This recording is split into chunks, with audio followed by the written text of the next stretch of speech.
Dear Papa Dudut, ako nga pala si Lizzie, isang sexy, maganda, proud online seller at kabit ng Cavite. Ako po ay 35 years old at alam kong maraming magagalit sa inyo dahil sinabi ko pang proud akong kabit. Nung una, kinakahiya ko rin naman po ito. Pero nang tumagal ay nagawa ko ng tanggapin. Maintindihan niyo ako kapag umabot na kayo sa dulo ng aking kwento. Sa ngayon ay gusto ko lang munang ibahagi sa inyo ang kwento namin ng kaibigan kong si Rica. Mas bata siya sa akin ng 5 taon at tulad ko ay isa rin siyang proud kabit ng Cavite. Huwag niyo rin sana siyang husgahan. Tulad ko ay meron din siyang kwentong ibabahagi sa inyo. Tuwing Martes ay palagi kaming nagkikita ni Rica sa bahay ko para mapag-usapan namin ang update sa pagiging kabit namin. Wala namang kaming ibang kakampi dahil sa pagiging kabit namin. Kaming dalawa na lang ang pwedeng magkampihan at magkaunawaan sa sitwasyon namin. Tuwing Martes ay malaya naming napag-uusapan ang lahat ng tungkol sa pagiging kabit namin. Hindi namin hinuhusgahan ang isa't isa. Andun kami para yakapin ang pagkatao namin. Andun kami para makinig at hindi manumbat kung bakit namin nagagawa mga bagay-bagay dahil sa pagmamahal. Parte ng aming Martes ang pag-inom ng gin pomelo. Lagi na yung nakahanda. Dagdang pampalakas kasi yon sa loob sa amin para umamin sa mga nagagawa namin. Hindi naman kasi ganon kadaling aminin ang lahat, Papa Dudut. Kaya kailangan namin ng tulak ng gin pomelo. Ilang taon na namin ginagawa yon, ilang taon na rin kasi kaming kabit ng kaibigan ko.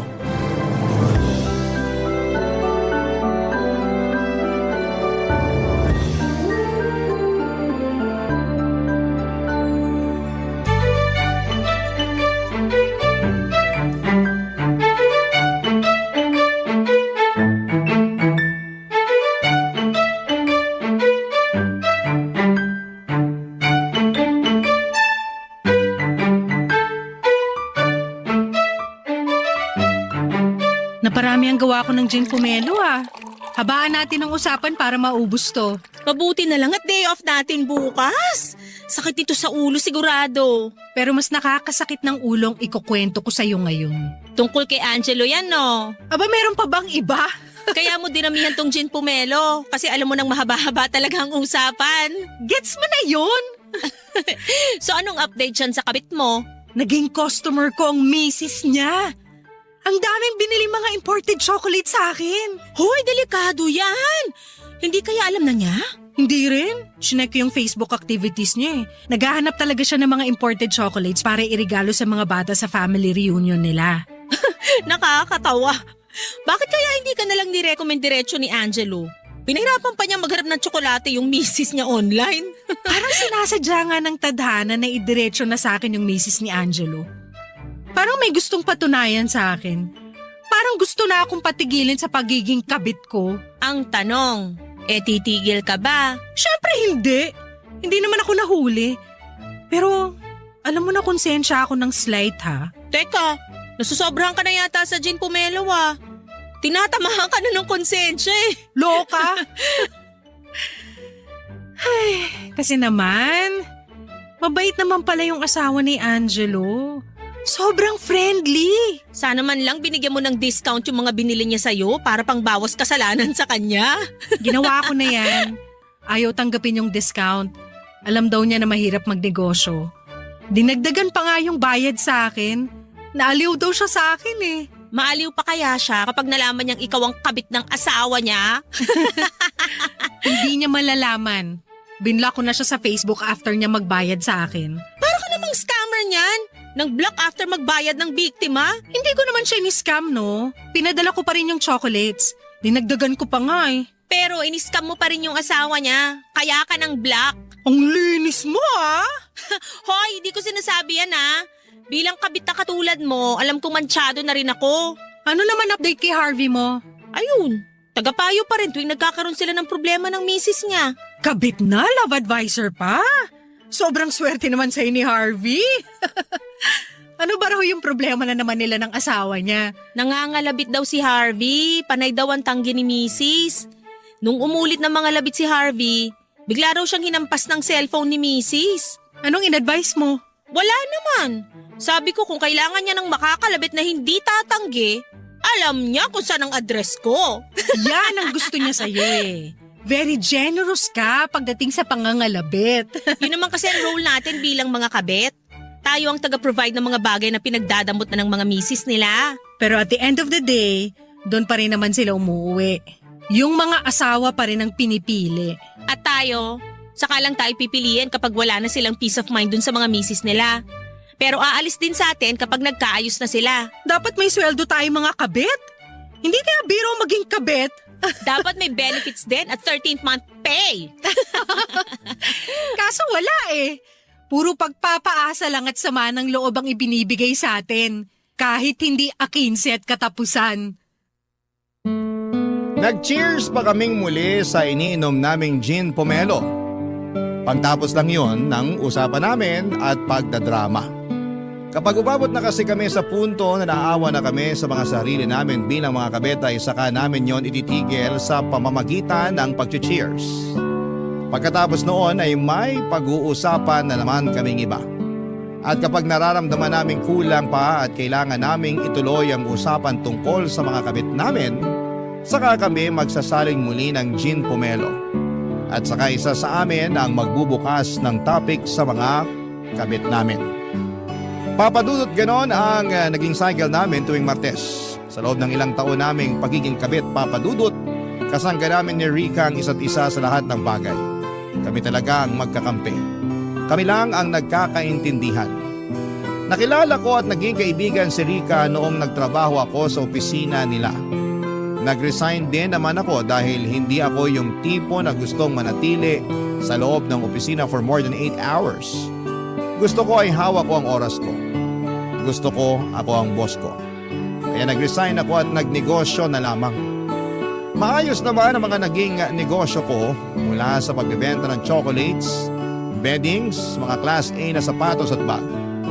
Isa rin akong agent para sa mga travel tours. Sideline ko rin ang pagbebenta ng insurance. Kontento naman ako sa tinatakbo ng career ko at nagpaka-busy ako sa mga trabaho ko para maiwasang isipin na isa lamang akong kabit. Kumbaga, escape ko ang trabaho ko sa realidad na isa akong kabit. Takas ko rin ang araw ng Martes kung saan ay nakakasama ko si Rika. Isang Martes ay may dinala at pinakilala sa akin si Rika, si Jerry. 25 years old katrabaho ni Rika at isa ring kabit, Papa Dudut.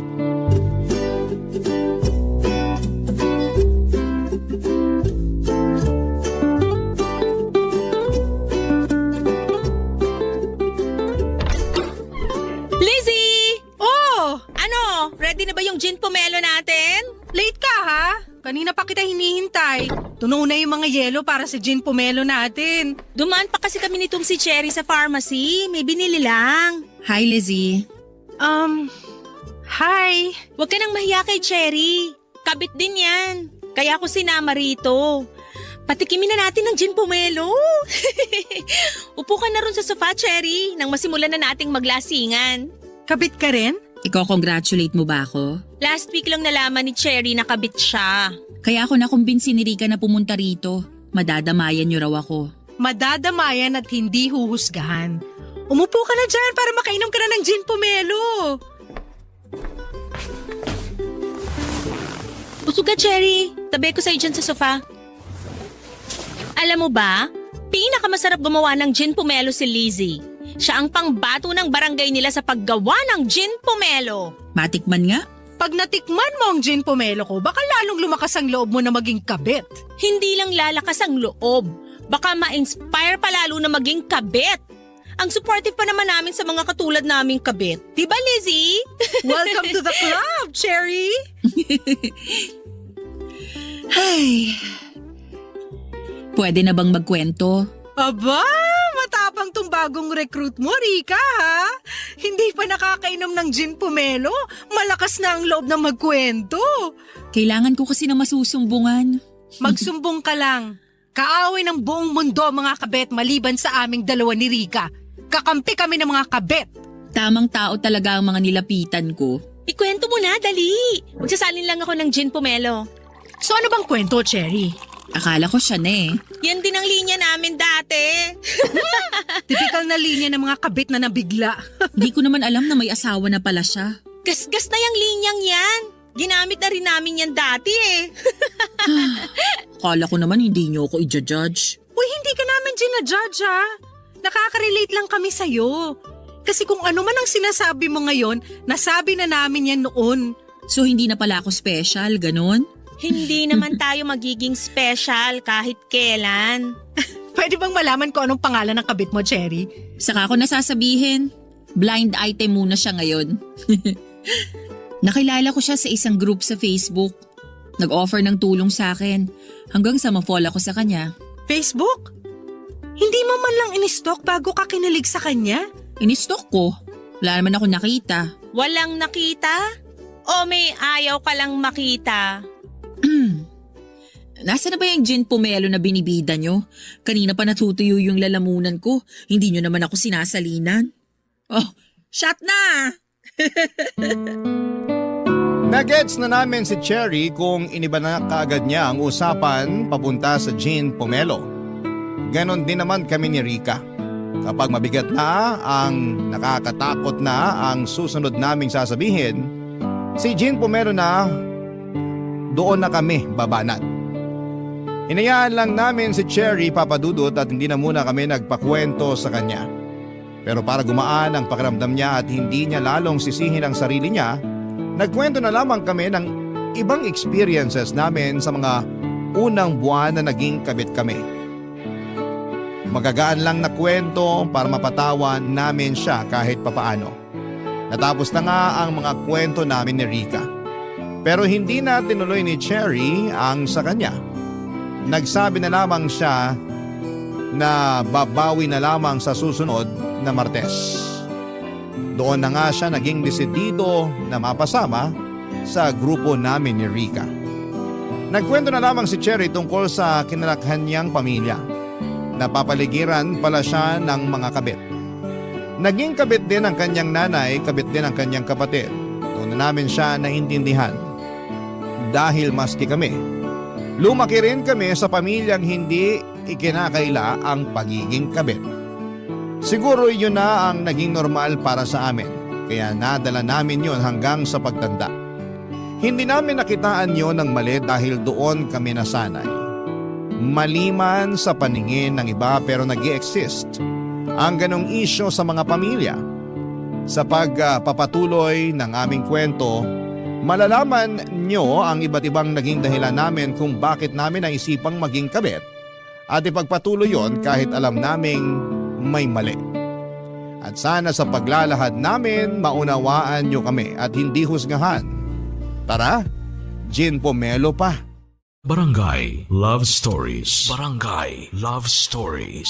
Sa pagdaan pa ng mga araw papadudot ay naging parte na ng aming Martes si Cherry. Kasama na namin siya sa gin pomelo sessions namin. Walang palya na ang pagpunta ni Cherry sa bahay ko para makipag-inuman at makinig sa kwentuhan namin ni Rika dahil sa mga kabit namin. Pero matipid pa rin siya sa mga detalye sa pagiging kabit niya. Ayaw pa rin niyang magkwento sa amin tungkol sa kabit niya. Hindi naman namin siya pinipilit. Alam ko ang pakiramdam niya. Noong nagsisimula rin ako sa pagiging kabit ko ay ayaw ko rin magtiwala sa iba. Ayaw kong subukang maghanap ng mga taong uunawa kung bakit yon ang landas na pinili ko. Hanggang sa dumating si Rika sa buhay ko. Pinakita niya sa akin na kahit kabit ako ay hindi naman ako sobrang samang tao. Yon ang balak naming ipaunawa kay Cherry. Na kahit kabit siya ay merong makikinig at uunawa sa kanya.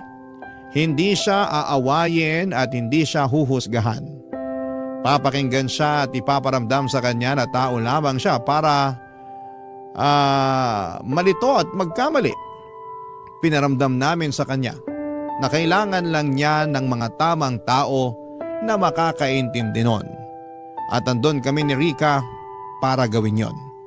Siguro may ilang Martes din ang lumipas bago tuluyang nagtiwala sa amin si Cherry at nagulat nga kami noong bigla na lamang nag-reveal si Cherry sa kwento ng pagiging kabit niya. Hindi namin alam kung napasobra sa gin pomelo o napasobra lang ang lungkot ng kanyang puso. Kahit ano pa yon, pasalamat na lang at nagtiwala na siya sa amin sa wakas, Papa Dudut.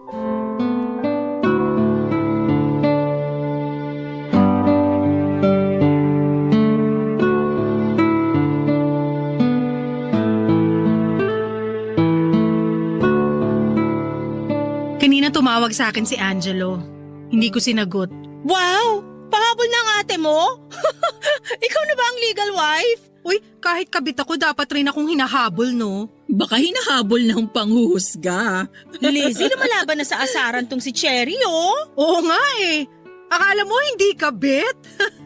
Sino bang kakampi mo ha, Cherry? Kami mga kabit o yung mga legal? Eh di syempre kayo. I mean, tayo. Kabit din pala ako. Sorry, ang bilis kong makalimot. Nasobrahan na naman yata ako sa gin pomelo. Sairin mo na kaya tong natitirang gin pomelo sa pitchel. Baka sakaling maitula ka na nito para magkwento. Huwag mong pilitin, Rika, kung hindi pa kaya. Ako na lang ang uubos ng natitirang gin pomelo. Marami pa akong ikukwento tungkol kay Angelo. Sige Rika, ibigay mo na lang kay Lizzie yung natitira. Di ko na kailangan yan para magkwento. Magkukwento ka na? Sa wakas! Anong pulutan ang gusto mo? Libre ko! Umaapaw na rin kasi itong nararamdaman ko. Parang makakaginhawa kapag nagkwento ko. Yan naman kasi yung sinasabi namin sa'yo dati pa. Ready na? Brian ang pangalan niya. At tama kayo nung sinabi niyo sa akin na hindi ko ginalingan ang pang-i-stalk sa kanya kung single ba o kung may asawa na siya. Sinadya ko yon kasi gusto ko na siya eh. Kaya bulag-bulagan ka, ganon. Kahit alam mo may posibilidad na may asawa na siya, hindi mo pa rin inalam. Pag naunahan ka na kasi ng kilig, tanga-tangahan ka na lang din talaga. Relate much. So kailan sinampal sa'yo ng tadhana na may asawa na pala yung Brian? Nung nagsimba ako at nakasabay ko sila sa misa. Buti ka pa nakakapasok ka sa simbahan. Kami ekis na. Parang ang dumi na kasi namin para pumasok doon. Pero eme lang. Huwag kang mag-alala. Huminto na rin ako nung nakasabay ko sila nun. Paano ba ang eksena? Katabi ko ang asawa niya sa simbahan. Hindi ko alam na siya na pala yun. Maganda ba? Parang santo yung muka. Walang-wala ako. Maganda ka rin naman ah. Pero hindi kasing ganda niya. Kaya ako nagtataka kung bakit nagawa pa ni Brian na lokohin yung asawa niya. Minsan kasi wala na lang sa itsura. Nasa performance na. Ang ibig kong sabihin, nasa galing na lang nating mga kabit kung paano alagaan ang pride o ego ng mga kinakabit nating lalaki. Yun naman ang gusto nila. Yung mararamdaman nilang lalaking lalaki sila. Yung hindi laging pinupuna yung mali nila. Yung halos sambahin na sila, yun ang kailangan nila. Correct. Mukhang masustansya tong pomelo na hinalo mo sa gin, Lizzie, ha? Ang brainy na ng mga sagot mo. So paano na dumating sa eksena si Brian? Late dumating si Brian. Nagsimula na yung misa nung dumating siya tapos tumabi sa asawa niya. Doon kami nagkatinginan. Para siyang nakakita ng multo nung nakita niya akong katabi ng asawa niya. Anong reaksyon mo? Ganun din pero mas nonchalant lang ng konti kesa kay Brian. Ay, hindi ko makakalimutan nung nagsabi na kami ng peace be with you sa isa't isa. Halos hindi ko matignan ang asawa ni Brian. Ang ganda pa naman ang ngiti niya sa akin. Paano mo lulunukin yung peace be with you na inoffer sa'yo ng asawa niya? Eh ikaw yung nagbabadya na sumira sa kapayapaan nilang mag-asawa? Rika, kung payapa ng pagsasama nilang mag-asawa, bakit pa gagawing kabit ni Brian tong si Cherry, di ba? Sa bagay. Ang pinakamasakit pa sa misa na yon, nang makita ko silang naghalikan. At hindi man lang ako nagawang sulyapan ni Brian para ipakitang nakokonsensya siya. Hindi ko na pinatapos yung misa, umalis na ako agad. Last na pagsisimba ko na yon. Paiyak na noon si Cherry habang tinatapos ang kanyang kwento, Papa Dudut. Kaya naman nilihis na lamang namin ni Rica ang usapan at nagpuntang muli sa mga kabit namin. Nag-share kami ng mga nakakatawang moments na kasama namin sila. Kahit papaano ay gumaan naman ang pakiramdam ni Cherry sa mga narinig niya. Nakalimutan niyang saglit ang kabit niyang si Brian. Nakaramdam ako ng awa para kay Cherry. Yun ang unang beses na naging kabit siya at ang bilis lang din niyang nahuli. Kaya alam kong mahirap yon para sa kanya. Dagdag pa niya, tinawagan pa nga siya ni Brian pagkatapos ng misa. Sinubukang magpaliwanag. Hindi malakinggan ni Cherry ang paliwanag ni Brian dahil nasasaktan siya. Pero hindi niya iniwan si Brian, pinagpatuloy niya. Gusto na lang daw magpanggap ni Cherry na kunwari ay wala siyang nalaman. Pinagpatuloy nila ang namamagitan sa kanilang dalawa, Papa Dudut. Naging mas lalong maingat ang pagtatagpo nila. Madalas sa malayo sila nagkikita, namamasahe pa ng malaki si Cherry para lamang makasama itong si Brian. Nainis na lamang kami ni Rica sa mga nalaman namin dahil dapat ang gumagastos noon ay si Brian at hindi si Cherry. Dahil higit kanino man, si Brian ang mas nakikinabang sa namamagitan sa kanilang dalawa. Pero wala namang kaso yon para kay Cherry, basta ang importante ay hindi sila mahuli. Kaya lang mukhang hindi umaayon ang tadhana sa kanila, Papa Dudut. Mukhang hindi sila habang buhay na makakapagtago sa sitwasyon nila. Isang Martes ng gabi, nagkwento na naman si Cherry at nalaman naming nakakatunog na ang asawa ni Brian. Kami na ang kinabahan para kay Cherry dahil sa mga nangyayari, Papa Dudut.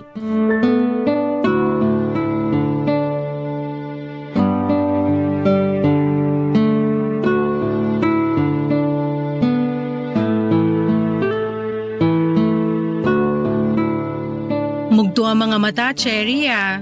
Mukhang nagkatampuhan kayo ng Prince Charming mo ah.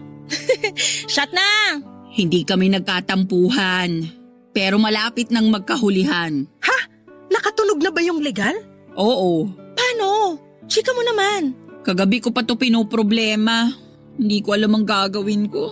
Mag-share ka sa amin para matulungan ka namin. Expert na kami sa pagiging kabit.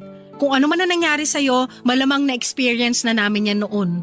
Aksidenteng nag-like ng lumang post ko ang asawa ni Brian. Hindi nakalock yung Facebook mo? Hindi. Kailangan ba? Kapag kabit ka, mag-private ka ng Facebook at ibang social media accounts mo. Kung hindi ka nang i-stalk, malamang yung legal ang gumagawa nun. Huwag kang kampante. Pero kasi hindi ko pwedeng i-private ang Facebook ko. Kumikita rin ako sa pagpo-post ng reels eh. Okay lang sa'yo na mahuli ka ng legal wife kaysa bitawan mo yung pagpo-post ng Facebook Reels? Tama kami ni Rica, Cherry. Maging maingat ka. Marami ang nahuhuli dahil sa Facebook. Nagpo-post ka ba kung nasaan ka tuwing magkikita kay ni Brian? Kapag maganda lang yung lugar na pupuntahan namin, para nga may kita ako sa Facebook Reels. Mali ka ron. Yun!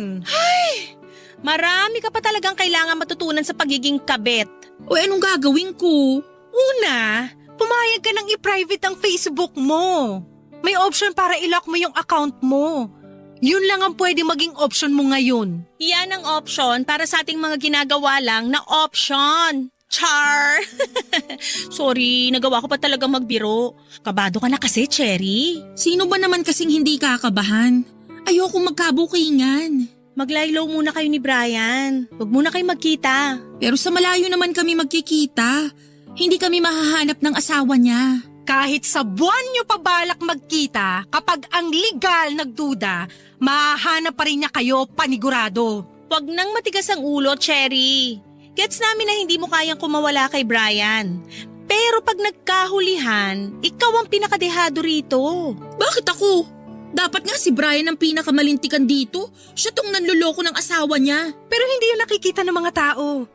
Para sa kanila, lalo na sa mga kapwa natin babae, tayong mga kabit ang pinakamali.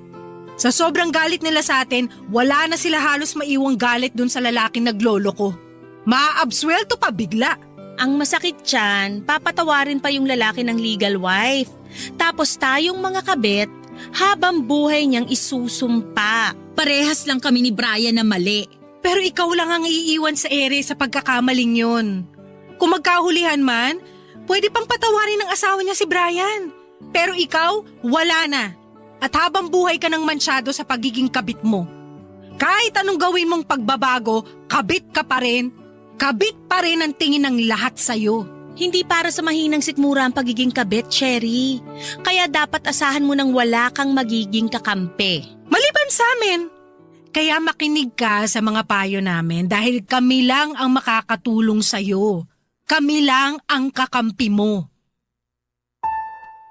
Tahimik na ninamnam ni Cherry ang huling sinabi ko, Papa Dudut. Alam niyang mapait at mahirap na lunukin ang mga bagay na yon, pero kailangan. Natahimik na kaming tatlo pagkatapos noon. Wala ni isa sa amin ang nagsasalita.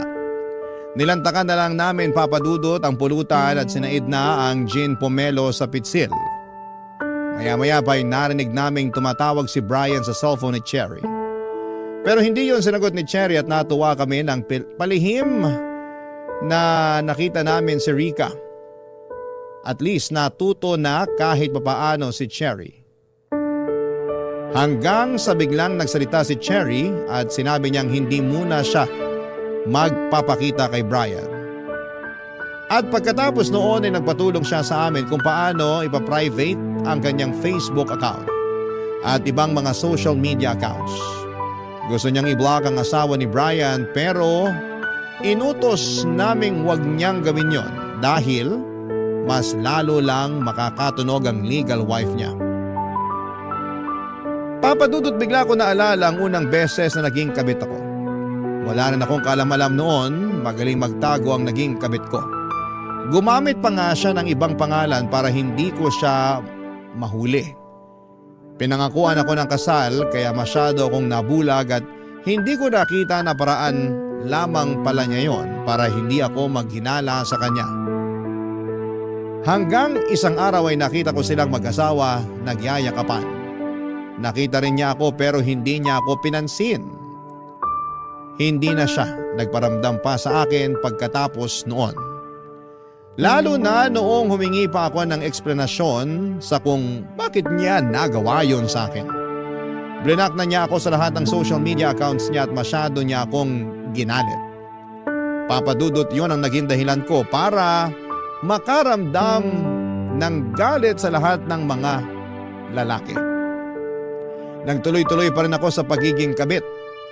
Hindi ko alam kung bakit ko nararamdaman na ma-attract sa ganong klase ng buhay. Bakit nga ba ako nakakatsyempo at nagkakagusto lagi sa mga lalaking nakatali na? Papadudot. Barangay Love Stories. Barangay Love Stories. Makalipas ang ilang araw at linggo ay hindi na muling nagkwento pa si Cherry sa amin tungkol kay Brian. Pakiramdam namin ay tuluyan na niyang iniwasan si Brian. Kami na lang ni Rika ang nagkukwento sa mga nangyayari sa amin ng mga kabit namin. Nakikinig na lamang si Cherry, Papadudot at minsan ay naghahalo siya ng i-advise sa amin. Tama naman ang mga payo niya at mukhang natuto na siya sa mga nangyari sa kanila ni Brian. Mukhang siya pa nga itong naunang magbagong buhay kesa sa amin ni Rika. Pakiramdam namin ay graduate na siya sa pagiging number 2.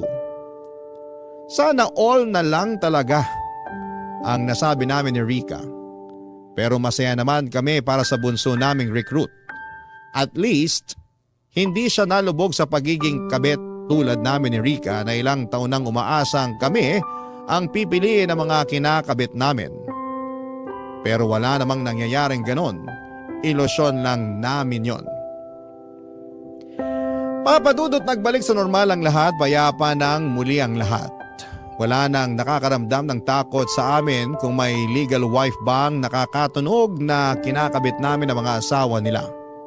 Na-enjoy na namin ng todo ang gin pomelo sessions namin. Na-enjoy namin magkakasama ang araw ng Martes. Hanggang isang Lunes ay tumawag sa amin si Cherry, Papa Dudut. Baka raw pwedeng mag-gin pomelo session na kami kahit na hindi pa Martes. Ayaw namin ni Rica dahil tradisyon na nga ang Martes at hindi yon pwedeng ilipat ng Lunes. Kaya lang ay sinabi niyang hindi na raw makakapaghintay ang ibabalita niya sa amin, Papa Dudut. Kaya naman pumayag na kaming agahan ang gin pomelo session namin. Pinakaunang nakarating ng bahay ko si Cherry, mukhang atat na siyang sabihin ang nangyari sa kanya. Sumunod namang dumating si Rica at hinanda ko na ang gin pomelo nang makompleto na kaming tatlo, Papa Dudut.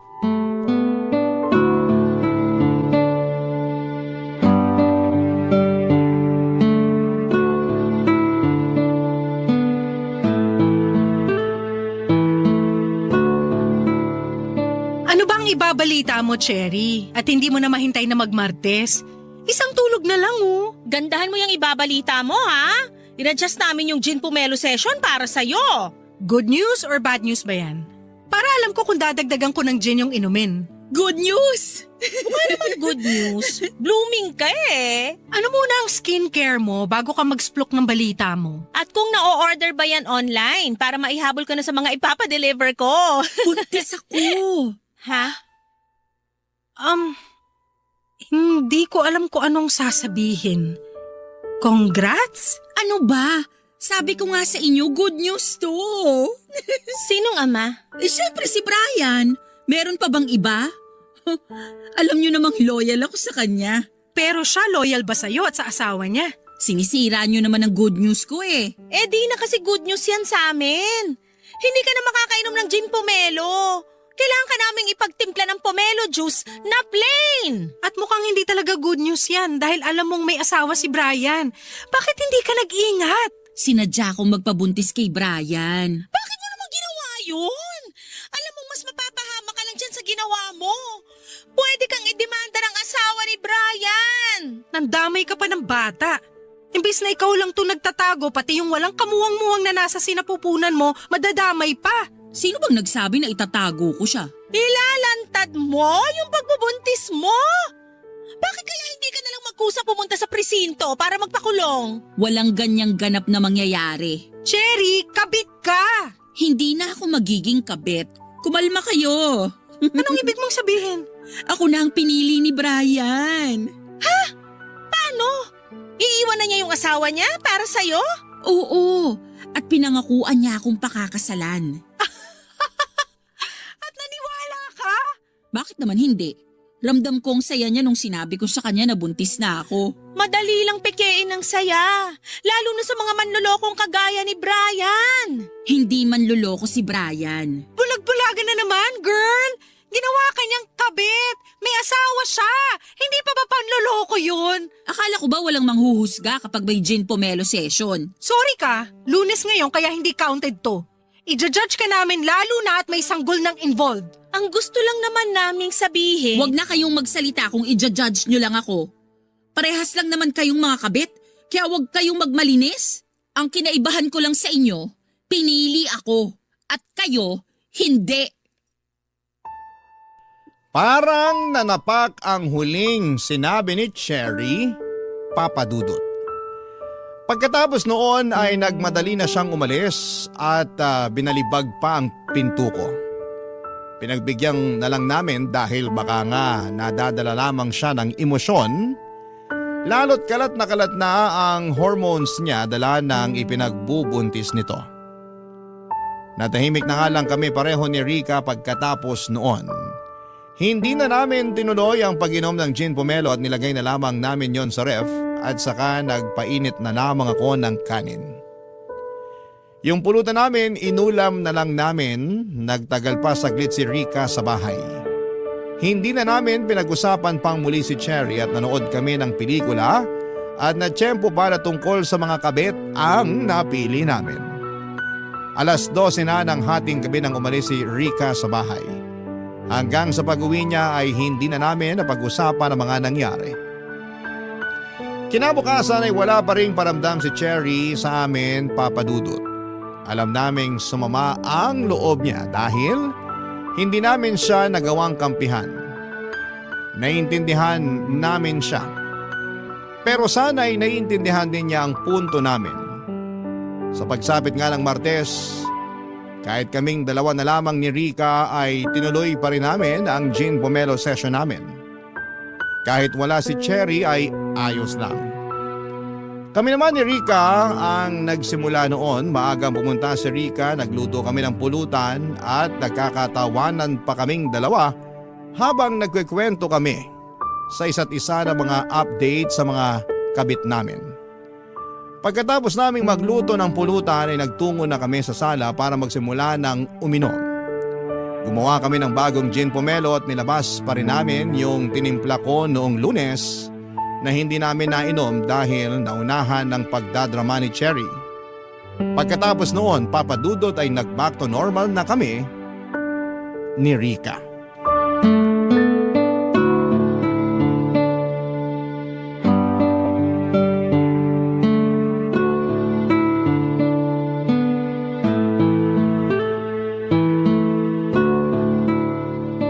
Ang dami nating uubusing gin pomelo. Hangover malala bukas. Wala tayong choice. Ubusin natin tong hindi natin nainom kagabi tapos itong bagong gawa ko na rin. Huwag na nating inumin yung kahapon. Ipainom mo na lang sa lababo. Sayang naman kasi. Alam mo namang ayoko nang nag-aaksaya ng grasya. O sige, salinan mo na ako para maubos na. May bisita ka ba, Rica? Bakit may kumakatok? Bahay mo to. Bakit ako tinatanong mo? Teka't pagbubuksan ko.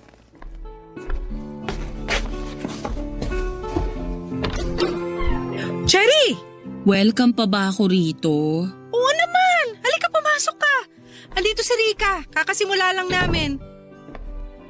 Cherry, ano ginagawa mo rito? Maupo ka para komportable kayo ng baby mo. Salamat, Rica. Alokin sana kita ng gin pomelo pero may karga ka na. Gusto mo ba ipagtimpla kita ng pomelo juice? May sobra pa ako sa kusina. Hindi na. Salamat na lang. May problema ba? Bakit parang ang lungkot mo? Tama kayo. Manluloko si Brian. Ay, gusto talaga kitang alokin ng gin pomelo. Ay! Mamulutan ka na lang, Cherry. Ano bang nangyari? Niready ko na yung mga gamit ko kagabi para makatakas na kami. Kasi yun naman ang usapan namin. Tapos nung tinawagan ko siya, di niya sinasagot. Hindi naman ako naghinala kasi gano'n naman lagi. Hindi naman niya agad nasasagot ang tawag ko kasi kasama niya ang misis niya. Kaya lang ano? tinawagan niya ako kaninang umaga. Sabi niya, tapusin na raw namin yung relasyon namin kasi nakukonsensya na siya sa asawa niya. Kapal talaga ng mukha. Ang late makaramdam ng konsensya. Nagmakaawa ako sa kanya na kahit patago na lang ulit kami, basta wag niya lang akong iwan kasi hindi ko alam kung anong gagawin ko. Lalo't buntis ako ngayon. Anong sinabi niya? Ayaw niyang panindigan yung pinagbubuntis ko. Sabi niya, baka naman daw meron pa akong ibang kabit at gusto ko lang ipaako sa kanya. Linyahan ng mga lalaking takot sa responsibilidad. Hindi na nakakagulat. Ano na ang plano mo ngayon? Maghahabol ka pa ba? Kasi kung ako lang, ayoko na maghabol. Hinabol ko siya eh. Kaso tinakot niya ako. Sinabi niyang isusumbong daw niya ako sa asawa niya at sasabihing stalker niya ako. Ang kapal ng mukha talaga. Nagawa pang magdagdag ng kasalanan. Nakakagigil. May plano ka bang isumbong siya sa asawa niya o magsumbong sa mga pulis? Wala naman akong magiging laban. Tama naman kayo eh. Walang kakampi sa mga kabit na katulad ko. Kami! Kakampi mo kami! Kung ano man ang mapagdesisyonan mo, susuportahan at tutulungan ka namin. Sasamahan ka namin magsumbong sa asawa niya kung makakatulong yun para sa inyong mag-ina. Bahala na, hindi ka namin papabayaan. Salamat pero ayoko na. Hindi ko na lang sila lalapitan. Kawawa lang kami ng magiging anak ko kung masasangkot pa ako sa gulo. Kaya ko naman to. Kaya mo talaga. At tutulungan ka namin. Hindi mo kailangan ng lalaking walang kayang gawin kundi magloko. May karma rin sa kanya lalo't tinalikuran niyang pagiging ama niya. Magtitirik ako ng kandila bukas para mapaaga ang karma niyang lalaking yan. Leslie, Rica, Ano yon? Anong kailangan mo? pwede niyo ba akong ikuha ng mangga at alamang? Natatakam kasi ako eh. Kami pa magbabalat para sa'yo. Niyakap namin si Cherry, Papa Dudut. At doon na nga siya napaiyak. Kahit kami ay nadamay na rin. Oo, at mali naman talaga ang maging isang kabit. Pero sa mga pagkakataong yon ay kami na lang ang nagkakaintindihan. Pwede nila kaming husgahan. Sanay na po kami. Pero hindi namin huhusgahan ang isa't isa. Hinayaan muna namin si Cherry na ilabas lahat ng sama ng loob niya. Pagkatapos noon ay naghanap na kami ng mangga para sa kanya. Kung saan-saan kami umabot para lamang makahanap ng mangga sa ganong oras. Nakahanap naman po kami. Sinabayan namin siyang kumain ng mangga at nakahinga naman kami kahit papaano ng maluwag. Ganon din si Cherry sa mga nangyari sa kanya. Lalo na noong paulit-ulit naming pinangako sa kanya na tutulong kami sa magiging anak niya. Pinag-usapan na nga namin kung ano ang magiging pangalan ng magiging anak niya. Sa ngayon, Papa Dudut, sinisikap naming damayan si Cherry sa pagbubuntis niya. At dahil nga sa nangyari kay Cherry ay pinili naming tapusin na rin ang pagiging mga kabit namin. Mahirap man pero ginawa po namin. Nakasanayan na naming maging number 2 pero gagawa kami ng paraan para makahanap kami ng lalaking gagawin kaming number 1. Hindi na kami papayag na itago na lamang. Hindi na kami papayag na pipiliin lang kapag may problema sila ng asawa nila. Kung wala mang pumili sa amin dahil sa aming nakaraan, hindi kami mag-aatubiling piliin ang aming mga sarili dahil yun naman ang dapat. Hanggat magkakasama kaming tatlo, hanggat may Martes at Jean Pomelo, makakayanan namin ang lahat. Maraming salamat po sa pagbasa ng aming kwento at sana'y may napulot po kayong aral at makatulong din kami para sa mga katulad namin. Muli maraming salamat po. Ako po ang inyong kapuso at kabarangay forever, Lizzie.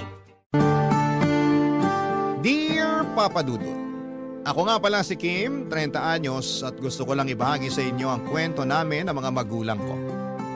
Parehong 60 years old na ang mga magulang ko, Papa Dudut.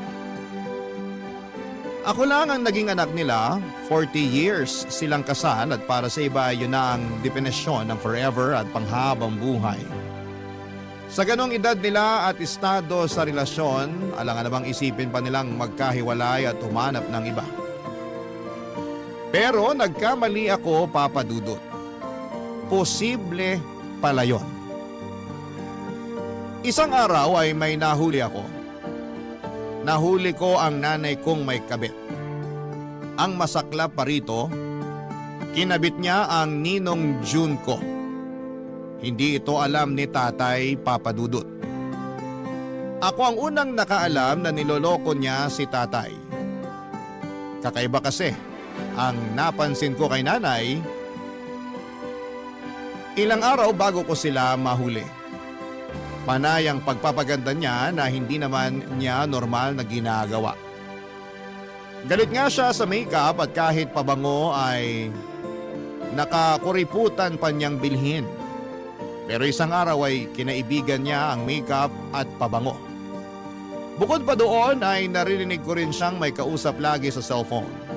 Pero ginagawa lamang ngayon tuwing umaalis si tatay at madalas ay sa banyo yayon ginagawa.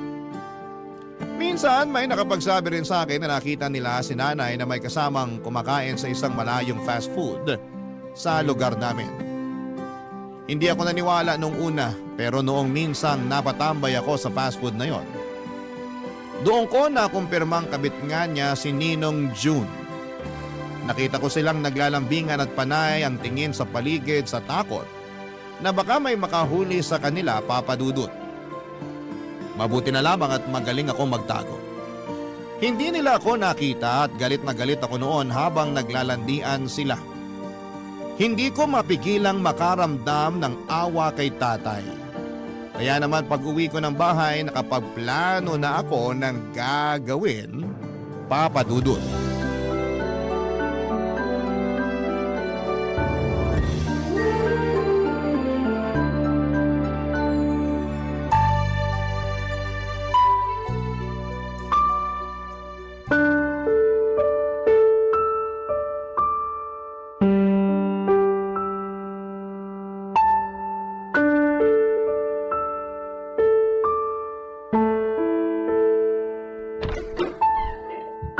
Kim, nauna ka pa palang nakauwi rito sa bahay kesa sa akin.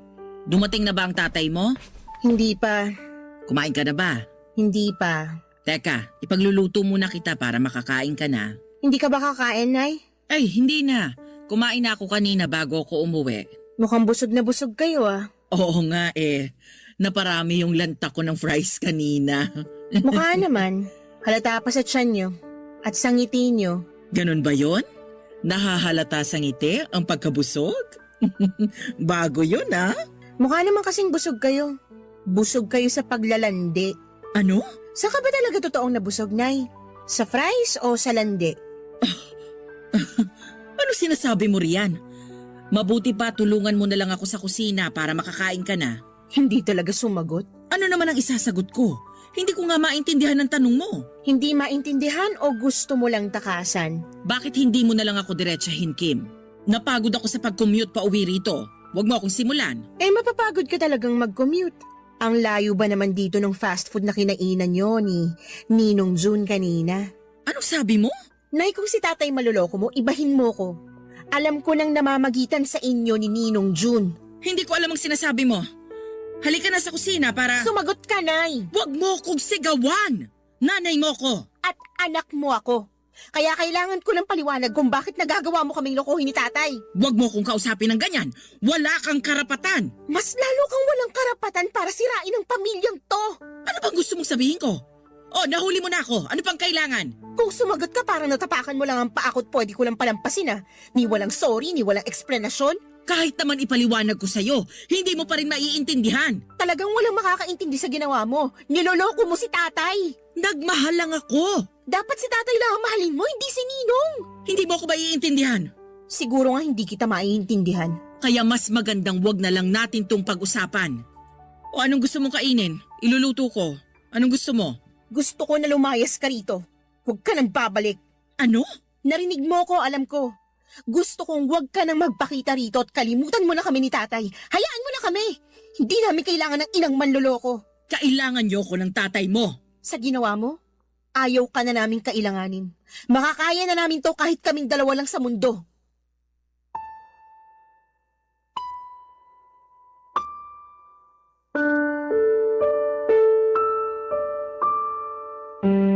Papa Dudut, hindi makapaniwala si nanay sa mga sinabi ko. Akala niya ata ay nadadala lamang ako ng emosyon. Akala niya hindi seryoso ang pagpapalayas ko sa kanya. Nagtungo pa siya sa kusina para ipagluto ako at habang ginagawa niya yon, iniimpake ko na ang mga damit niya. Pagkatapos niyang magluto ay nilagay ko na sa harapan niya ang mga bag ng damit niya. Nagulat siya at doon niya na lamang seryoso ako, Papa Dudut. Ayaw niyang umalis, sinabi niyang bahay niya rin yon at nanay ko siya. Pero tinakot ko siya. Oras na hindi pa siya umalis ay sasabihin ko kay tatay ang panloloko niya. At tutulungan ko pa si tatay para idemanda siya. Doon na nga siya natakot, Papa Dudut. Doon siya pumayag na umalis bago siya tuluyang lumabas ng pintuan. Napag-usapan namin na papalabasin lang muna namin pansamantala na magbabakasyon si nanay sa probinsya. At bahala na akong gumawa ng dahilan kay tatay kapag napansin nitong hindi pa bumabalik si nanay. Pagkaalis ni nanay ay siya namang pagdating ni tatay. Napakasakit na makita ang nakangiting mukha ni tatay at walang kaalam-alam sa mga nangyayari. May dala pala itong fries na pasalubong para kay nanay dahil alam niyang paborito niya yon. Sabay na kaming kumain ng niluto ni nanay. Doon ko na rin sinabi kay tatay na nagbakasyon muna si nanay sa probinsya. Nagulat si tatay na hindi man lang nagpaalam si nanay sa kanya. Gumawa na lamang ko ng dahilan para magmukhang tama ang dahilan ni nanay sa biglang bakasyon. Makalipas nga ang ilang linggo, nag-alala si tatay dahil hindi pa rin nagpaparamdam kahit sa text si nanay. Hindi pa rin ako nakaisip ng dahilan para ipaliwanag kay tatay kung bakit hindi na babalik si nanay. Hindi ko talaga pwedeng sabihin kay tatay na niloko siya ni nanay dahil ayokong masaktan ng matindi si tatay. Lumabas lamang ako saglit ng bahay namin noon para makaiwas sa mga tanong ni tatay tungkol kay nanay at pagbalik ko. Laking gulat ko nang makita si nanay sa bahay at nagtatawanan pa sila ni Tatay Papa Dudut.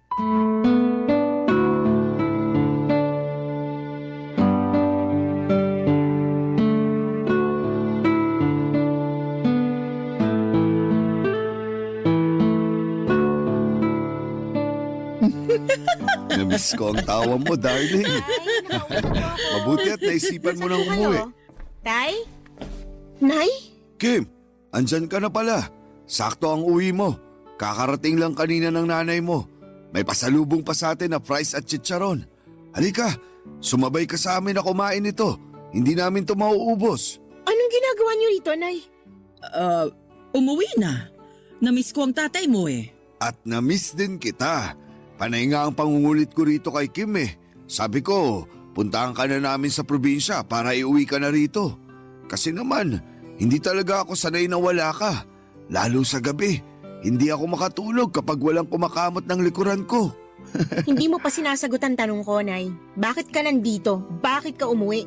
Bakit naman ganyan ka makipag-usap sa nanay mo, Kim? Hindi ka ba masaya na umuwi na siya? Nay, sumagot ka bago ibang maisagot ko kay tatay. Ano bang nangyayari? Naguguluhan ako. Nay, sagot! Malungkot sa probinsya. Wala kayo ron ng tatay mo, hindi ako sanay. Hindi yan ang sagot na kailangan ko. Ano ka ba naman, Kim? Namiss tayo ng nanay mo. Ano pa bang sagot ang kailangan mo? Alam ni nanay kung anong sagot ang kailangan ko. Hindi ako sanay sa buhay probinsya. Alam nyo namang mag-ama yan. Walang mabilhan ng fries doon. Dito sa Manila, kaliwat kanan ang nagbebenta kahit anong oras pa. Ngayong nakabalik ka na, sisiguraduhin kong mabubusog ka sa fries. Kahit anong flavor, bibilin ko para sa'yo. Basta, gabi-gabi mong kakamutin ang likod ko, ha? Oo naman. Papahabain ko lalo tong kuko ko para masarap ang pagkamot. May relasyon sina nanay at ninong Juntay. Nahuli ko silang naglalandian sa isang fast food, nagsusubuan pa ng fries. Ano? Kim! Binibigyan kita ng tsansa para hindi malaman ni tatay ang totoo. Pero hindi ka sumunod sa usapan. Darling, totoo ba ang sinasabi ni Kim? Magpapaliwanag ako. Sige! Mabuti nga't maipaliwanag mo sa amin ni tatay kung paano mo kami nagawang lokohin. Darling, nadala lang ako ng emosyon. Nung naging busy ka sa trabaho mo, si June ang tumutulong sa akin. Sinasamahan niya ako palagi, lalo kapag wala kayo pareho ni Kim. Kasalanan namin? Hindi ko sinasabing kasalanan niyo. Ang sinasabi ko lang, nalungkot ako. Nalungkot ka? Bakit hindi ka lumapit sa akin para napasaya kita? Bakit sa kumpare ko pa? Mali ko yun, pero tapos na. Nung nahuli kami ni Kim, itinigil ko na yung namamagitan sa amin ni June. Kaya nga bumalik na ako dito matapos akong paalisin ni Kim.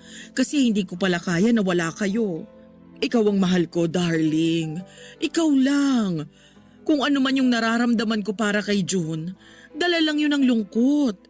Dala lang yun ang pag-iisa. Pero natauhan na ako. Mahal kita, darling. Mahal din kita, darling. Naipasok mo na ba lahat ng damit mo sa cabinet natin? Hindi pa naman. Mabuti naman. Pakikuha mo na ulit ang mga bag mo at umalis ka na ulit.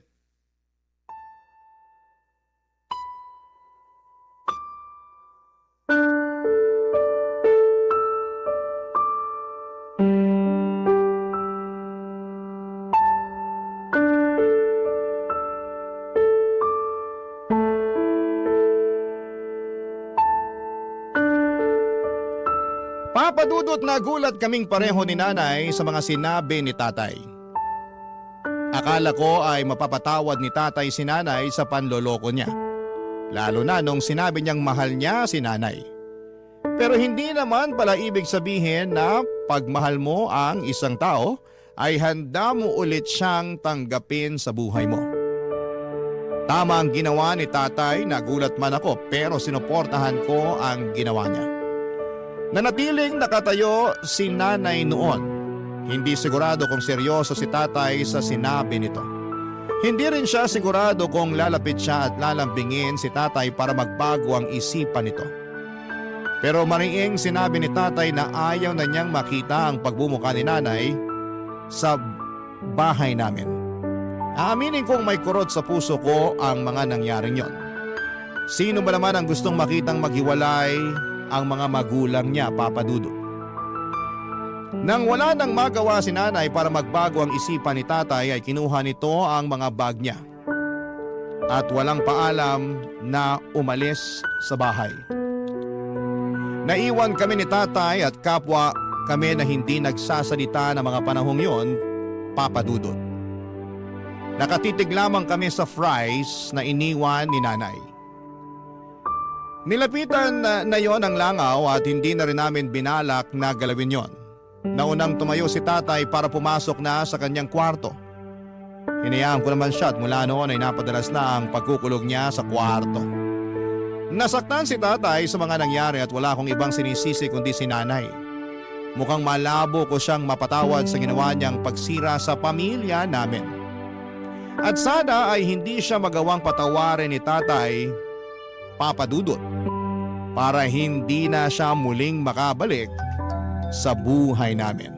Barangay Love Stories. Barangay Love Stories. Hindi naging madali kay tatay ang mag-move on kay nanay. Napakasakit ng ginawa niya.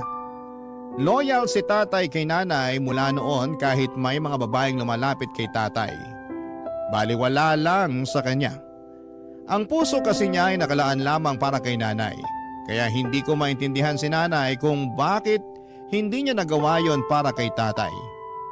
Hiling ko na sana'y magsisi siya noon sa ginawa niya sa tatay ko. Sobrang sakit na makitang halos wala ng gana si tatay na mabuhay. Kung hindi ko pa siya pipiliting lumabas ng kwarto niya ay hindi pa niya yon gagawin. Maraming bagay ang napabayaan na ni tatay. Lalo na ang relasyon naming dalawa. Halos hindi rin niya ako kausapin noon at hindi naman niya ako sinisisi sa mga nangyari. Pero hindi niya alam kung papaano ako haharapin. Para raw kasi siyang napahiya sa panloloko ni nanay. Lalo't ako ang unang nakaalam. Masakit para sa kanya na ang unang makaalam ng panloloko ni nanay ay ako mismo na anak nila. Pilit kong pinapagaan ang loob ni tatay para hindi na niya sisihin ang kanyang sarili. Nagawa ko naman kahit papaano, Papa Dudut. Paunti-unti nakakalabas na ng kusa si tatay sa kwarto niya. Paunti-unti kahit minsan natitisod ay nagagawa pa niyang makamove on kay nanay. Kaya lang mas maraming beses siyang natitisod. Pero hindi ako mapapagod na alalayan siya sa laban niya. Sa laban namin, kakayanin namin yon ang pinangako ko sa kanya, Papa Dudut.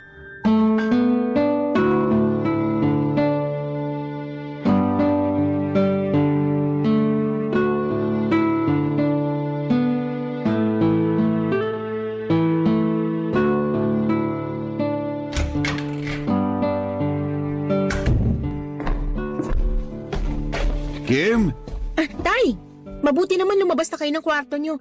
Gutom na po ba kayo? ano bang ulam? Nagluto ako ng adobo. Ilagyan ko ng maraming itlog pugo kasi paborito nyo yan, diba? Salamat anak. Ipaghahanda ko na po ba kayo? Mamayang konti. Gusto ko lang maupo muna at makaharap ka. Maupo na po kayo. Gusto nyo ba ng maiinom? Hindi na anak. Upo lang talaga ako. Sabihin nyo lang po kung may kailangan kayo Salamat ulit anak ha. Sa lahat-lahat. Aba, parang lumabas lang yata kayo ng kwarto para mag-practice ng mala-teleserye yung pagdadrama. Hindi na rin naman magandang nakakulong sa kwarto. Parang mas malungkot pa nga ron eh. Andun halos lahat ang alaala ng nanay mo. Di ba wala naman na pong gamit si nanay doon? O may natira pa? Hayaan nyo, mamaya habang kumakain kayo liligpitin ko na para maipadala na agad sa kanya. Wala naman na ata siyang natirang gamit. Puro na lang alaala ang natira. At mas nakakalungkot yun. Ay, Tay, ayos lang po ba kayo? Hindi ako ayos, pero at least ngayon, natatanggap ko na ang sitwasyon namin ng nanay mo. Hindi ka na ba niya tinatawagan? Mula nung minura ko siya nung Sabado, hindi na siya ulit sumubok na magparamdam. Sana pala dati mo pa siya minura. Napuno na rin ako. Hindi ko na kinaya pang magpasensya. Imbis na makalimutan ko na siya at ang ginawa niya, lapit pa rin siya ng lapit. Pinapahirapan pa niya ako lalo. Lilipas din yan, Tay. Magtutulungan tayo. Sana nga bumilis na ang paglipas nito para makabalik na ako sa dati. Alam niyo kung anong magpapabilis sa pag-move on ninyo? Alak, Babae! babae at alak. Doon muna tayo sa babae. Ayoko masira ang atay niyo sa alak. Ayoko na ng babae. Sisirain naman niya ng puso ko. Grabehan namang hugot yan. Basta, ayoko niyan. Ibang solusyon na lang. Makakatulong kasi para makalimutan niyo na si nanay kung bubuksan niyo ulit ang puso niyo para sa iba. Malay niyo, may makilala kayo na mas okay kaysa kay nanay. Hindi ka ba kinikilabutan na nirereto mo ako sa iba? Bakit naman po ako kikilabutan? Gusto ko ngang mabura na sa puso mo si nanay, kaya nirereto kita sa iba. Ewan ko.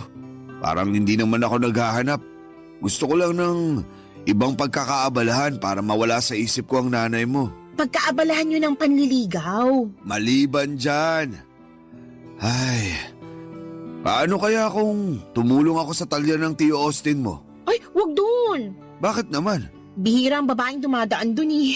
Alam mo, mabuti pa. Ipag-iinit mo na lang ako ng adobo. Ilagay mo na sa plato ko lahat ng itlog ng pugo. Ipaganda mo na rin ako ng sukang may sili at paminta.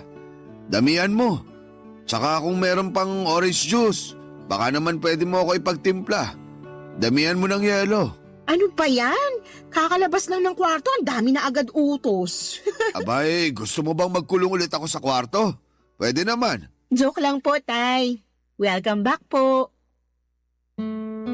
Nagkatawanan pa kami saglit ni tatay bago ako tumayo para ipaghain siya ng mga gusto niya.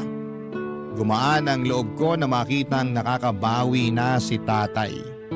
Seryoso ako nung sinabi ko sa kanya, Papa Dudut, na gusto ko na siyang manligaw ng iba. Alam kong matagal pa bago ko siya mapilit.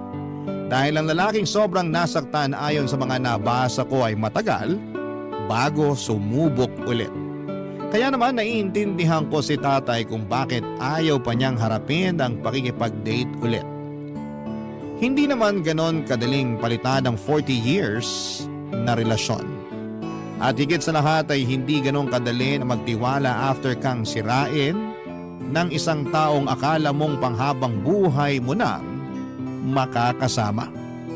Naiintindihan ko siya pero sana'y maisip niyang tama rin ang buksan ang mga mata at puso para sa iba. Sa pagdaan ng mga araw at linggo ay hindi na nagkukulong pa si tatay sa kwarto.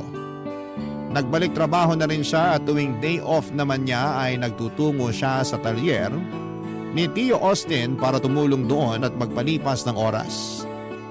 Yun na, Papa Dudut, ang naging routine niya. Hanggang isang araw ay tuluyan nang nakamove on si tatay. Paano ko ba nasabi? Nag-aayos na siyang muli. Ilang beses ko na siyang nahuli na pakanta-kanta pa sa harapan ng salamin. Madalas din itong nakatingin sa kanyang cellphone. Halatang may kachat. Kahit ako'y napapangiti na rin noon sa tuwing nakikita ko siyang ganon. Hindi ko muna siya kinausap tungkol sa napapansin ko. Alam kong may nagpapasaya na kay tatay. At hihintayin ko na lamang ang tamang panahon kapag komportable na siyang sabihin yon sa akin. At isang araw nangyari na yon. Malaya na niyang sinabi sa akin na malaya na ang puso niya kay nanay. May nakilala na siyang iba, Papa Dudut.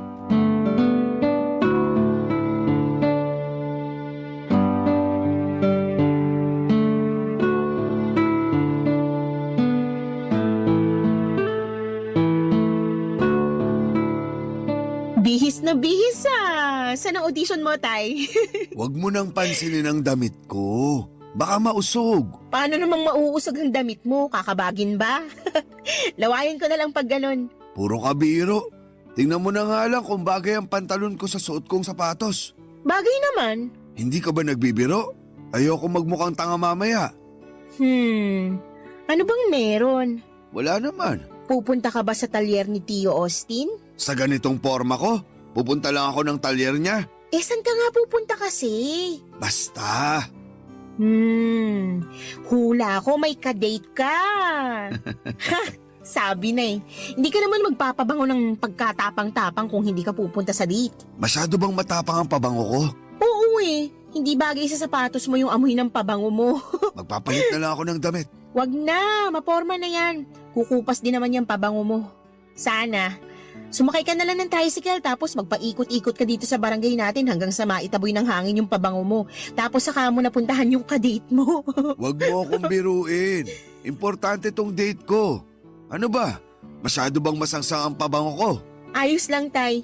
Diyan natin matitesting kung may second date pa kayo ng nililigawan mo. Hindi ko siya nililigawan. Bakit kayo magde-date? Kasi nobya ko na siya. Wow! Abay ako sa kasal nyo ah. Ikaw ang flower girl. Kailan mo ba siya ipapakilala sa akin? Tsaka na siguro. Kapag kaya mo nang kontrolin yung matabil mong dila. Magpa-practice ako mamaya. Magdamag. Mukhang aabutin ka ng 1 taong practice. Wala akong tiwala na magagawa mong pakalmain yung dila mo sa loob lang ng 1 araw. Ouch ha? Walang tiwala sa unika-iha mo? Kaya ko to. Lalo may goal ako na makilalang bagong stepmother ko. Mag-usap na lang tayo mamaya. Malilate na ako. Huwag mo na akong hintayin mamaya ha? At magagabihan ako ng uwi. May curfew ha? Hanggang 10 p.m. ka lang. Mag-update ka kundi hindi ka na makakalabas sa susunod. Yan ba ang kayang mag-practice na wag maging matabilang dila? Wala pang 1 oras. Bagsak ka na. Kahit bukas ka na umuwi, Tay. Basta mag-e-enjoy ka. Salamat, Kim. Sana mapakilala mo na siya sa akin ha. Kailangan ko siya makilatis. Huwag nang kilatisin. Maayos siyang tao. Maniwala ka sa akin. Kung ganyan, gusto ko lang siyang makita. Kailangan ko makilala ang babaeng nagpasaya muli sa paborito kong tatay.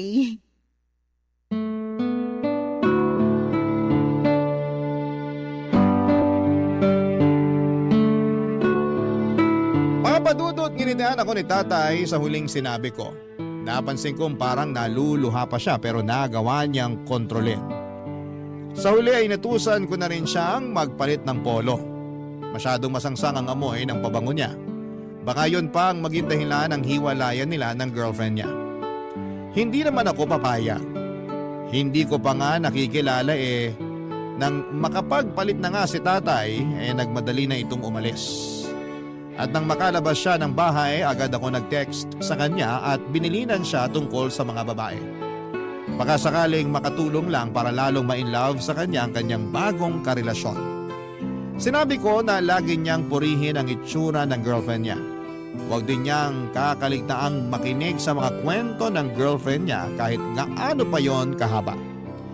Dapat siya rin ang magbayad sa mga date nila. Uso na nga ang equality pero iba pa rin sa pakiramdam na kayang mag-provide ng isang lalaki. Makalipas ang ilang araw dahil sa kakakulit ko kay tatay, ipinakilala na niya sa wakas ang bagong nagpapasaya sa kanya, si Tita Len. Mas bata lang si tatay sa kanya ng 5 taon. Mahiyain at mabait si Tita Len, malayo ang ugali nito kay nanay. Maayos naman siya sa amin at nakita kong nagpapasaya talaga si Tita Len sa buhay ni tatay. Doon ko na na-realize na may kirot ng kaunti na makitang hindi na kami buong pamilya. Doon lang nag-sink in sa akin na nasa panibagong yugto na kami ng mga buhay namin, papadudot. Pero higit sa kirot, mas dama ko ang saya dahil sa wakas ay nakapag-move on na kaming pareho ni tatay kay nanay at sa mga ginawa nito sa amin. Yun ang simula namin at sana'y magtuloy-tuloy na sa tulong ni Tita Len. Barangay Love Stories. Barangay Love Stories. Nagtuloy-tuloy ang pagiging masiyahin ni tatay mula nang naging sila ni Tita Len. Hindi na nga ito halos sumuuwi noon ng bahay, papadudot. Mas madalas na itong nag-i-stay sa bahay ni Tita Len. Sabi naman kasi ni tatay mas malapit sa trabaho niya ang bahay ni Tita Len Kaya doon siya madalas. Hindi lang kasi namin na nag-i-enjoy niyang makasama ang bago niyang GF. Hindi ko na lang kinontra. Hinayaan ko na lamang siya at umuwi lamang siya noon para maglambing sa akin para malabhan ko ang mga damit niya. Wala namang problema yon sa akin. Malit na bagay lamang yon. Gusto ko lang talagang makitang masaya siya at nangyayari na nga. Parang kailan lang ay halos hindi siya mapalabas sa kwarto. Tapos isang araw ay lagi na lamang itong nasa labas ng bahay para kitain ang GF niya. Isang araw hinintay ko ang pagbabalik ni tatay. Gusto ko siyang kausapin tungkol sa bala kong setup namin. Nami-miss ko rin kasi siya na makasama. Halos isang beses na nga lang sa isang linggo kung umuwi siya at para pa yon sa paghahatid niya ng labada. Muli ay wala akong reklamo sa mga labada niya, masaya ako para sa kanya. Kaya lang ay gusto ko silang makasamang dalawa ni Tita Len sa bahay palagi. Kaya gusto ko na ayain na niya si Tita Len na tumira sa bahay namin para naman may panahon pa ako para makilala ang GF ni tatay. Sa text ko lang kasi madalas nakakausap si Tita Len at parang nabibitin ako noon.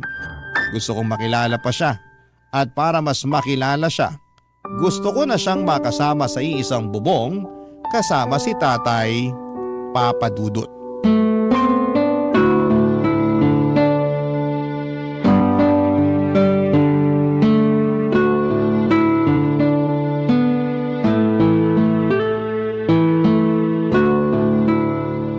Grabe, tambak na naman ang inuwing labahin. Naparami ako ng palit. Nag-out of town kasi kami ni Tita Len mo. Eh di sana all. Magnobyo ka na rin kasi. Para hindi ka sana all ng sana all dyan. Sana all lang ako ng sana all pero sa totoo lang, wala naman talaga akong pakialam. Ayaw mo lang magkaroon ng nobyo. Ay nako, kaya ako nagsana all kasi gusto ko sumama rin sa inyo ni Tita Len sa mga pa-out of town ninyo. Eh bakit ka sasama?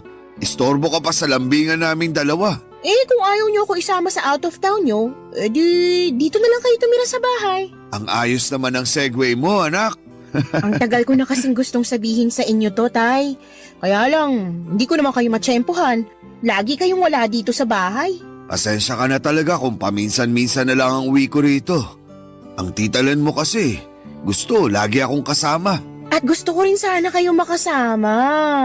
Kaya sana, kung pwede, para ayos ang lahat, magsama-sama na lang tayo dito sa bahay. Parang alanganin, anak. Oh, bakit naman alanganin, Tay? Saan mo ba gustong tumira? Sa bahay ni Tita Len? Ayaw mo na ba rito sa bahay natin? Ang ibig kong sabihin, parang alanganin pa ako na magsama kaming dalawa sa iisang bubong. Ah, bakit naman alanganin? Eh halos araw-araw na nga kayo magkasama. Hindi pa ba masasabing nagli-live-in na kayo? Ayoko lang sigurong matawag na ganun. Tsaka nagsisimula pa lang naman kaming dalawa. Normal lang naman siguro yung halos araw-araw ako ron. Pag naglaon, baka manawa rin ako at umuwi na rito palagi. Tay, 60 years old ka na, hindi na kayo mga teenager. Walang masama kung magsasama na kayo. Mas advisable pa nga eh. Ewan ko, tsaka na natin pag-usapan. Hindi ako komportable. Parang alam ko na kung bakit. Ano na naman ba ang ibibintang mo? Dahil ba kay nanay? Bakit naman naisingit mo pa ang nanay mo sa usapan? Baka lang kasi kaya ka naiilang na dalhin dito si Tita Len dahil minsan naging bahay to ni nanay. Baka. Pero Tay, isang taon na rin namang wala si nanay dito. Naitaboy na siguro natin lahat ng mga alaala niya rito, no? Wala nang bahid si nanay dito. Kaya iuwi mo na si Tita Len. May blessing kayo sa akin. Susubukan ko siyang kausapin. Pero hindi ako makakapangako. Kasi parang alanganin talaga eh. O sige, hindi ko na kayo pipilitin. Salamat anak. Pero kung pwede kayong konsensyahin. Ano na naman yan? Lagi na lang kasi ako naiiwang mag-isa rito eh. Wala na nga akong nanay, wala pa akong tatay. At natuloy na nga ang pangungonsensya. Napakagaling. Kasi naman lagi na lang ako mag-isa rito. Sa una lang pala masaya. Habang tumatagal, nakakatakot na. Hayaan mo, dadalasan ko na ang pag-uwi ko rito. At sana kasama mo na si Tita Len noon. Maaasahan ko ba yun, Tay? Hindi mo talaga ako titigilan hanggat hindi ako pumapayag, no? Hindi talaga. Ay, ayusin mo ang paglalaba mo ng damit ko. Pag-iisipan ko ang paglilibin namin ng nobya ko. Dapat pumayag ka na, ha? Kasi kung hindi, pagsasamahin ko mga puti mo sa dekolor. Bago pa man natapos ang paglalaba ko ay napilit ko na si tatay na pumayag na doon na sila tumira sa bahay. Wala kasing saya sa pakiramdam. May makakasama na akong muli, Papa Dudut. At higit sa lahat ay pakiramdam ko sa tulong ni Tita Len ay madadagdagan ng saya sa bahay namin. Sa presensya niya, feeling ko ay parang kumpleto na muli ang pamilya ko. Basta pumayag lamang sila. Nakita ni tatay kung gaano ako kasaya noon.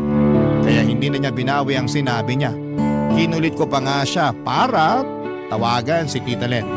Tinawagan naman ni tatay at sinabi ang plano naming dalawa. Ginanahan tuloy akong tapusin ang maagang labada ko para mapag-usapan na namin ni tatay ang plano sa paglipat ni Tita Len sa bahay. After ko maglaba ay nilista ko na kaagad lahat ng kailangan sa paglipat ng GF ni tatay sa bahay namin. Hindi ko sinayang ang oras. Inayos ko kaagad ang bahay para hindi naman nakakahiya kay Tita Len kapag dumating siya. Umalis ulit si tatay para kausapin na raw ang nobya niyang ililive-in niya. Nagkatuksuhan pa kaming dalawa bago siya umalis. Ilang araw na hindi umuwi si tatay dahil marahil inaasikaso nila ni Tita Len ang mga gamit niya sa paglilipat. Kinuha kong pagkakataon yon para makapag-ayos na ng buong bahay. Inuna kong iayos ang kwarto ni tatay. Sinigurado kong walang kahit ni isang naiwang gamit doon si nanay. Gusto ko siyempreng maging komportable si Tita Len. Mabilis lamang ako natapos. Nakahinga ako ng maluwag nang mabura ko na ng tuluyan ang lahat ng alaala ni nanay sa bahay. Pagkatapos noon ay tumawag si tatay para sabihing pauwi na siya. Makalipas nga ang 2 oras ay kumatok na si tatay sa pinto, Papa Dudut.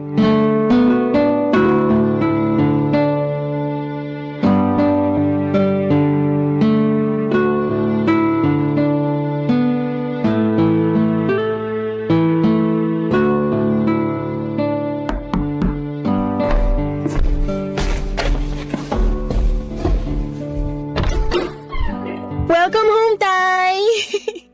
Asa nang yung pinakamamahal na nobya, ha? Magkaiba kami ng sinakyang taxi. Hindi kasi nagkasya yung mga gamit niya sa isang taxi. Magkasunod lang kami halos. Pakitulungan mo naman ako rito sa ibang gamit. Sige po, pumasok na po kayo. Ang linis ng bahay ah. Siyempre! Hindi naman pwedeng marumi ang madadatnan ni Tita Len, nakakahiya. Tsaka pati kwarto nyo, nilinis ko na rin. Hindi mo na sana pinakialaman yun. Kaya ko namang linisin yun. Sinipag ako eh. Tsaka para masiguro ko na rin na walang kahit isang gamit ni nanay na naiwan doon. Wala na ba? Bukod sa 2 bra at isang sando, wala naman na.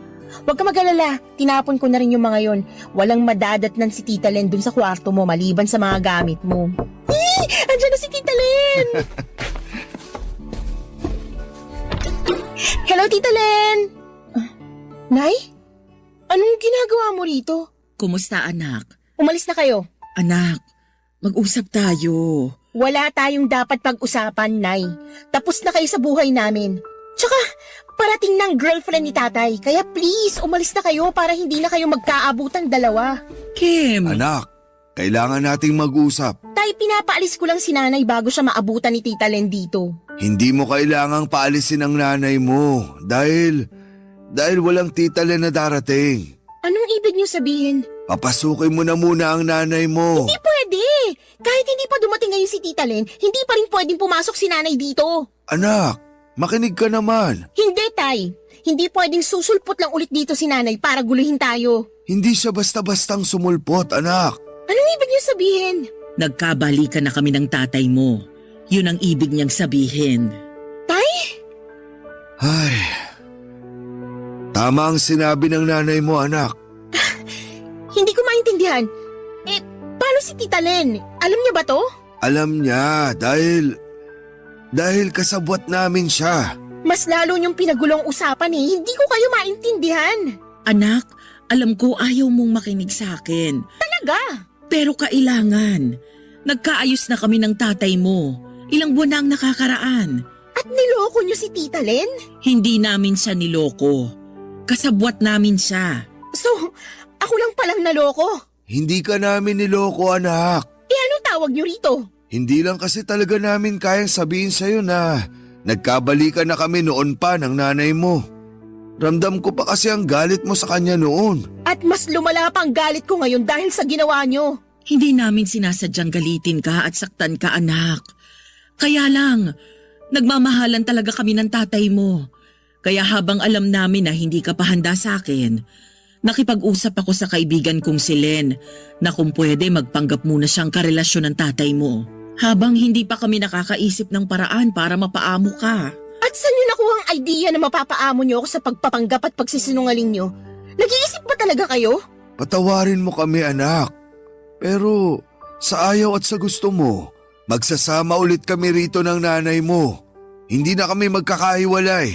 Kahit ano pang sabihin mo. Patawarin mo na lang kami para matapos na to. Darling, pumasok ka na.